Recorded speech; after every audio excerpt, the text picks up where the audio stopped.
si on s'intéresse à la question de la prévention de l'itinérance chez les jeunes, il y a un passage obligé autour des enjeux de définition. Qu'est-ce que c'est itinérance chez les jeunes? Qu'est-ce que c'est les jeunes en situation d'itinérance? Déjà, on a plusieurs termes qui peuvent être utilisés pour les désigner. Et pour désigner cette situation-là comme état, comme situation, comme problématique. Et donc, je pense qu'il y a vraiment un enjeu, quand on pense à la prévention, sur une lecture de la problématique, mais une lecture de la problématique qui va aussi faire en sorte qu'on aura, entre plusieurs acteurs, une vision commune de cette problématique-là. Et ça, c'est un enjeu pas toujours simple à faire, surtout souvent quand d'abord les acteurs qui s'intéressent à cette question-là ont développé chacun de leur côté une certaine définition, la portent, la discutent, mais je pense que c'est très important. Il y a un effort, je vous le signale, c'est pas un effort qui est parfait, mais l'Observatoire canadien de l'itinérance a élaboré une définition de l'itinérance chez les jeunes. Donc, c'est un premier exercice qui est beaucoup plus complexe que celui-là. Donc, il y a plusieurs chercheurs qui ont été, et plusieurs intervenants dans les organismes qui ont été consultés dans l'élaboration de cette définition-là. Et en fait, ça rejoint la question du logement en partie parce que j'ai pris un élément de cette définition-là où on insiste surtout sur cette dimension-là. C'est-à-dire que l'itinérance chez les jeunes, je vous la lis, renvoie à la situation et à l'expérience que connaissent des jeunes âgés entre 13 et 24 ans qui vivent indépendamment de leurs parents et ou gardiens. Et la deuxième partie ajoute quelque chose, à mon avis, qui est intéressante et qui n'ont pas les moyens, et là, ça renvoie aux ressources disponibles et aux questions de logement, ni la capacité d'acquérir une résidence stable, sécuritaire et permanente.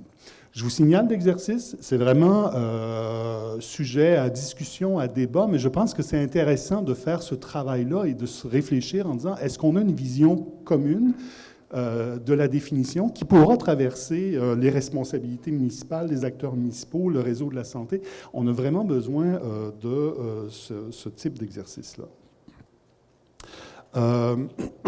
J'aimerais ça revenir avant de passer vraiment aux questions de prévention, un peu sur les explications de l'itinérance, parce que dans cette vision commune, il y aura effectivement d'abord une définition, mais il y aura aussi ensuite un certain nombre de choses qui sont autour des déterminants individuels et des déterminants sociaux de l'itinérance chez les jeunes. Alors, je les rappelle rapidement, Céline en a évoqué certains, et je pense que c'est important dans la vision commune d'alimenter à travers les deux aspects. C'est pas juste une question individuelle, c'est aussi une question sociale et il faut l'aborder dans les deux sens. Alors, notamment au niveau de la question sociale, de s'intéresser, ce que Céline soulève... Non, tu ne l'as même pas dit, tu as dit que tu allais dire ça et tu ne l'as pas dit.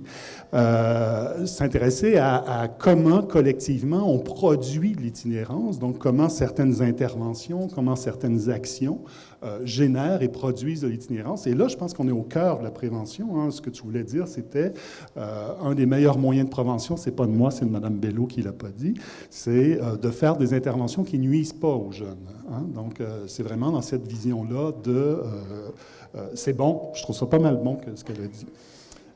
Donc, dans les déterminants individuels, on a toute la question du choix de l'état, de la situation, je l'ai évoqué. Donc, comment on arrive dans cette situation-là et comment on la vit et on interprète cette situation-là chez les jeunes. Toute la question des trajectoires et des vulnérabilités. Il y a des choses qui commencent à être documentées, notamment certains passages, certaines trajectoires, certaines vulnérabilités qui fragilisent des jeunes, qui sont susceptibles de se retrouver dans des situations à la rue. Les questions de santé mentale et de dépendance, les questions de victimisation, discrimination. Tu évoquais la question LGBT, c'est des jeunes qui sont particulièrement victimes de ce type de dynamique sociale-là. Et l'aspect cyclique aussi, je pense que c'est important de bien comprendre que l'itinérance, et on commence à documenter de plus en plus ça en regardant des trajectoires, bien, on n'est pas totalement, pour un certain nombre de jeunes, pas totalement itinérants. Il y a des allers-retours entre la rue, des espaces communautaires, la famille, tout ça. Donc, il y a une dimension cyclique à comprendre où on risque toujours d'avoir quelqu'un qui dira « Ça scille beaucoup, ce micro-là. Je peux-tu en avoir un autre? » Sur les aspects sociaux, les politiques publiques, ça a été évoqué, notamment autour de l'espace, Serge Larault le dit. Le système scolaire, comment ce système-là génère et produit de l'itinérance, la faiblesse de certains repères familiaux et de certaines situations familiales, le rôle des institutions de protection de l'enfance, c'est documenté. Les refuges, par exemple, les hébergements pour jeunes ont une surreprésentation des populations qui sont passées par ces services-là dans les gens qu'ils hébergent, et tout ce qui est autour des enjeux de criminalisation. Et donc, en fait, je pense que ce qui est important quand on pense à la prévention, c'est de toujours garder en tête qu'on a toute une série de déterminants, certains du côté des individus, certains du côté de la société, et que quand on pense à faire de la prévention, il faut qu'on pense à agir sur plusieurs de ces aspects-là.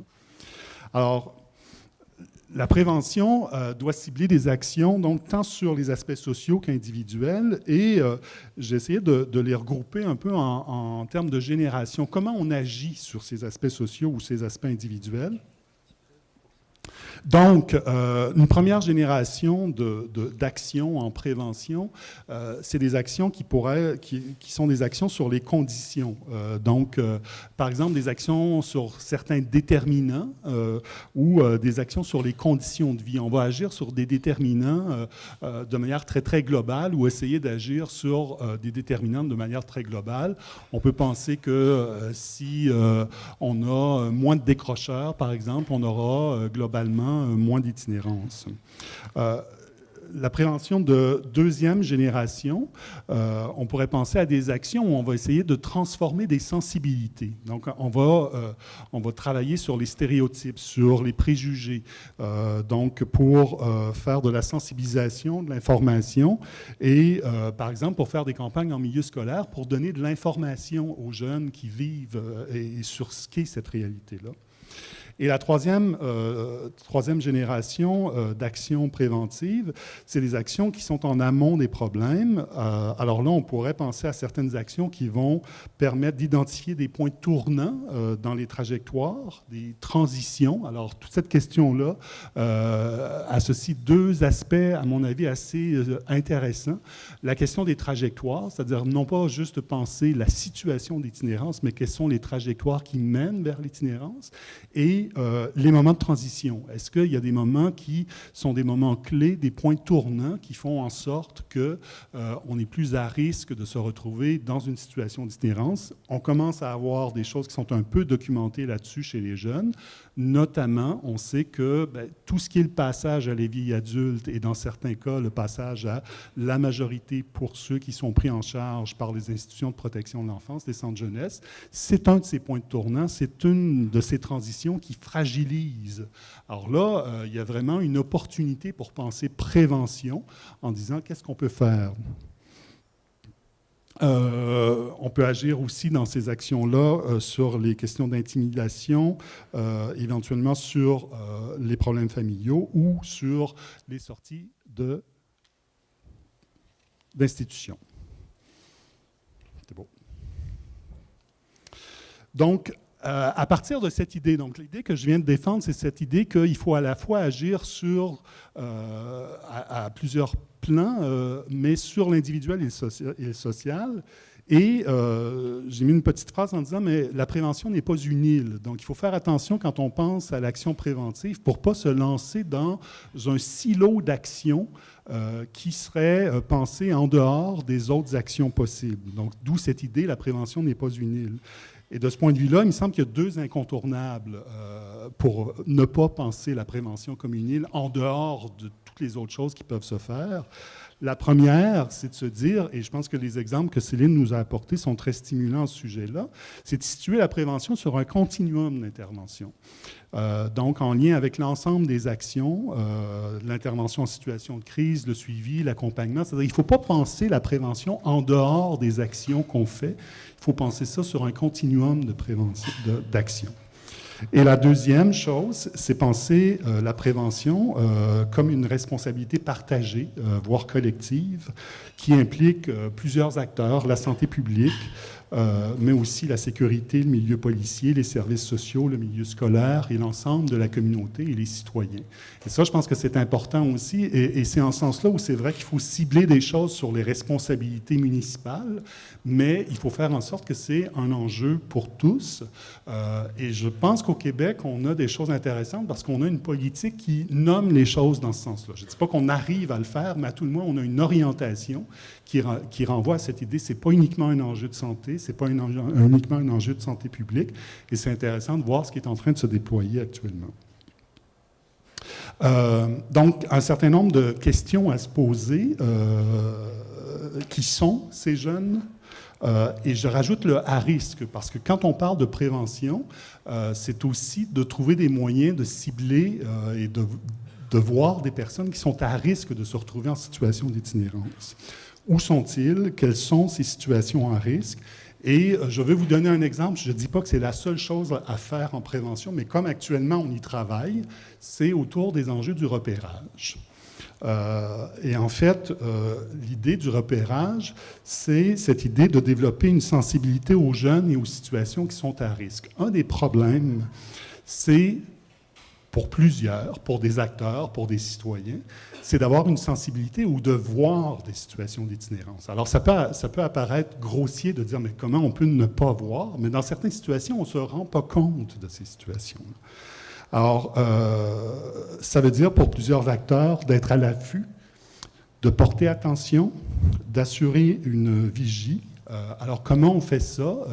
Dans le fond, c'est de se dire, il y a des situations qu'on ne voit pas, et des fois, il y a un petit drapeau qui devrait se lever où on devrait se dire, il me semble qu'avant que la situation se dégrade, on devrait faire une intervention. Donc, c'est un peu ce que j'essaie à évoquer en disant on a besoin de se développer une capacité collective à voir venir les choses et à repérer des situations qui pourraient éventuellement devenir des situations de jeunes en itinérance.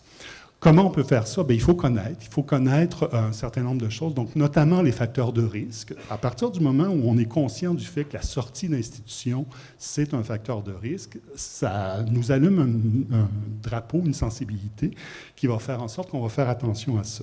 Connaître les points tournants des trajectoires. On sait qu'il y a certains moments qui sont particulièrement importants, donc connaître ces moments-là qui ne sont pas anodins dans la trajectoire de ces jeunes. Donc, comment on fait, comment on favorise le développement d'une compétence pour voir les jeunes en situation d'itinérance, qui m'apparaît être un enjeu important. Donc, il faut favoriser une concertation des acteurs pour déterminer les meilleures stratégies pour faire ça. Identifier des situations où on a l'impression que le petit drapeau rouge devrait se lever. Et quand on discute avec les gens qui sont dans les milieux d'intervention, qui soutiennent ces jeunes-là, très souvent, on aurait pu voir venir ces situations-là. Pas toujours, c'est pas infaillible, mais il y a des choses où on se dit on aurait pu intervenir bien avant. Et mettre en place des mécanismes pour identifier ces situations-là. Donc, de quelle façon on peut mettre en place des mécanismes pour identifier ces situations-là, notamment en faisant une chose, et là, c'est la partie la plus contestable, je dirais, de ma présentation, c'est entre autres en essayant de voir si on peut développer des outils de repérage pour appuyer notre jugement, pour faire en sorte qu'on arrive à identifier et à lever un petit drapeau.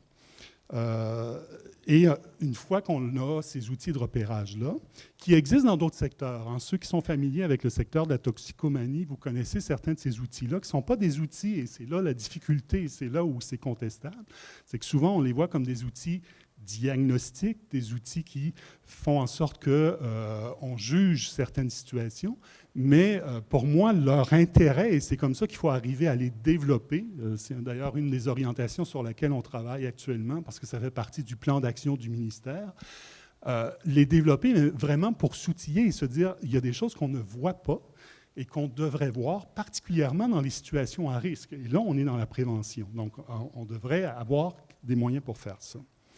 Mais c'est beau, les outils de repérage, il faut aussi prévoir la suite. C'est-à-dire qu'une fois qu'on estime qu'il y a un risque, il faut, une fois repéré, savoir ce qu'on peut faire, comment on va réagir à cette situation-là. Alors, cet exemple-là que je donne, je l'ai apporté parce qu'actuellement, dans le cadre du travail qu'on fait au CREMIS, on est en train de développer un outil de repérage, un guide de formation, un guide de pratique, des bonnes pratiques. En fait, ça soulève toutes sortes de questions et ça soulève entre autres des questions éthiques sur l'enjeu du repérage. C'est un terrain glissant. Parce que, évidemment, quand vous l'entendez, repérage, on n'est pas loin du ciblage, éventuellement, c'est un des risques, ou du diagnostic, alors que ce n'est pas a priori ce à quoi devrait servir ce type d'outil-là. Donc, il y a vraiment des enjeux importants.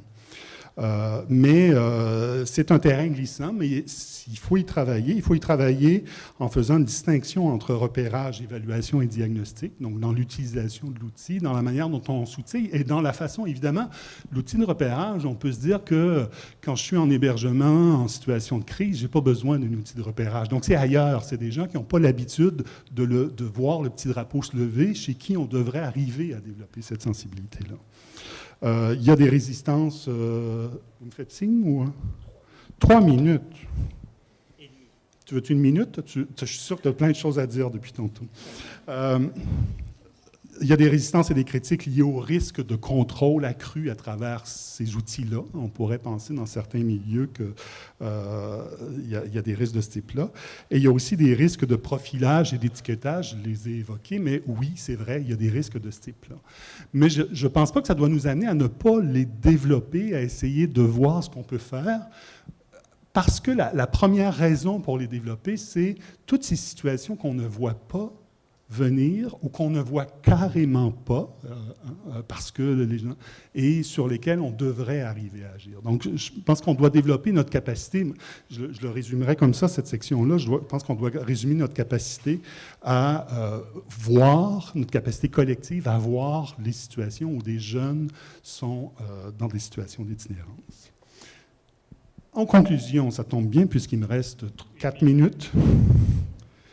3 choses.